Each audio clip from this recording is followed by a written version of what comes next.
Good evening, everyone. I've been a little bit under the weather this week, so I haven't quite got a full episode of Night Terrors finished for you to all listen. So I thought instead what we would do is try something a little bit different. Something short and something potentially real, but nonetheless fits into the usual Night Terror format. Let me tell you all a story. It's one which I think is interesting, but at the same time frustrating for me. You see, it's not mine, and for that reason I can't develop it myself or adapt it into a complete tale. It's supposedly an experience someone actually had, but the account seems so well rounded that I'm suspicious of it. I have a feeling that it might come from something already published. I detest plagiarism in any form, and for that reason I'd hate to take the account, build upon it, then later discover I had taken something from another writer. There's also the possibility that it is an urban myth or legend that I'm unaware of. But the truth is, the story has always bothered me. I really would like to know if anyone here has actually heard of it. I'll do my best to relate it to you now. Is it just a published story? Or based on a genuine experience?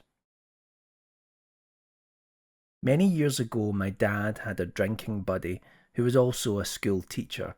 They knew each other well and would often catch up over a few pints, discussing everything from work to politics to almost anything you could think of, the usual pub banter.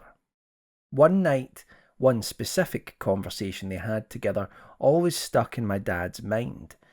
It was a quiet midweek evening, and their local pub was quite empty with just a few of the regulars propping up the bar. As they sat there, the conversation ebbed and flowed between the drinkers and the staff, eventually landing on the topic of ghosts. More specifically, did they exist, and had anyone there ever seen one? Of course, as these things go, they all took turns describing strange supernatural occurrences, things that go bump in the night. All of the stories were the same in that they were second-hand in nature. The accounts were of friends, families, and acquaintances who had encountered the paranormal, but no one there could claim to have seen a ghost themselves. No one, but for the schoolteacher. The story he told my dad and the others there that day was that he had been privy to something quite frightening a few years earlier that had changed his opinion on these things.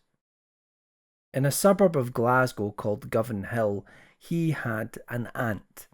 The man was caught between moves and needed somewhere to sleep for a few nights, and so his aunt took him in happily. It was a small flat with only one bedroom, but there was a sofa bed in the lounge which was not entirely uncomfortable, and would at least provide him with somewhere to rest before sorting out his living arrangements.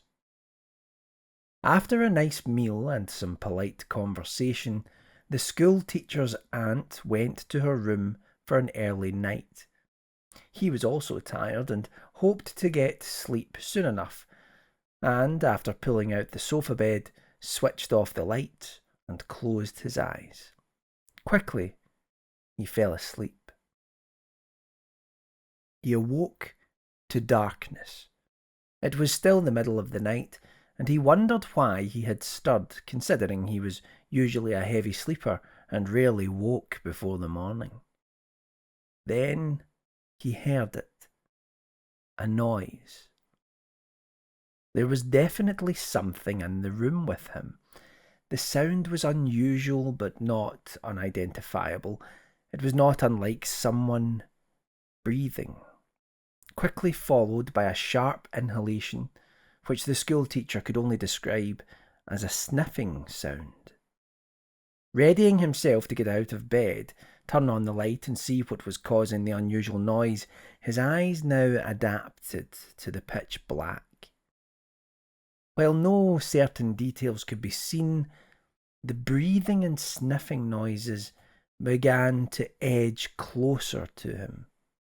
He was now convinced that there was something unwelcome in the room with him, and by the shuffling noise which now accompanied it, he was certain it was substantial. Of course he was panicked. Part of him wanted to rush into his aunt's room and barricade the door. Another part preferred to stay still and not disturb whoever was there. Perhaps they had a knife. The thought of some burglar stumbling around in the dark with a blade only made him more apprehensive.